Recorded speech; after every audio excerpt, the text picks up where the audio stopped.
There are men who have everything life can offer: wealth, influence, success, yet come home to silence. Paul was one of them. At 45, he had cars that gleamed under the sun, a mansion that glowed like gold at night, and a name that carried respect wherever it was mentioned. People pointed at him and said, "That one, God really blessed him." But behind those shining walls lived a man who had everything except love. Because when the visitors left and the laughter faded, Paul sat alone, surrounded by things, but empty inside. He had no one to share his victories with, no one to call his own. He prayed for love, waited for it, but somehow, love always walked past him. Those he loved never stayed, and those who wanted him, he couldn't love. Then came the whispers, the kind that cut deeper than a knife. "Maybe he's a ritualist," they said. "How can a man have everything, yet no wife, no child?" At first, Paul laughed, but soon, the laughter began to sound hollow. The rumors crawled into his heart and made him question his own worth. One night,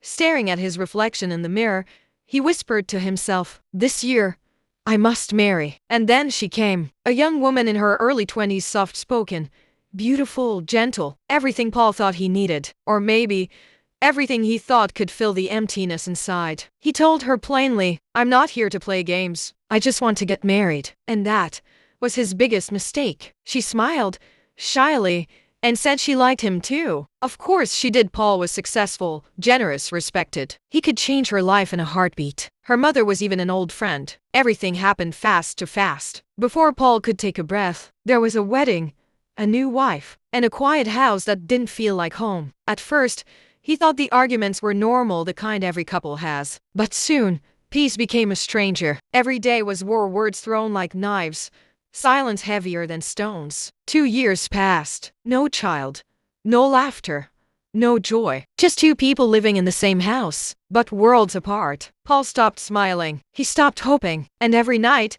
he found himself sitting on the balcony, staring into the city lights below, the same city he once dreamed of conquering. Now, the lights didn't shine the same way. They flickered, like the pieces of his broken peace. And every night, one question echoed in his heart. Should I stay because of what people will say, or leave because of what my soul can no longer bear? Sometimes loneliness pushes us into the wrong arms, and sometimes the fear of what people will say becomes the chain that binds us to misery. Paul learned that peace is worth more than public approval, that love built on pressure is a house without a foundation, and that a marriage without love is a slow kind of death.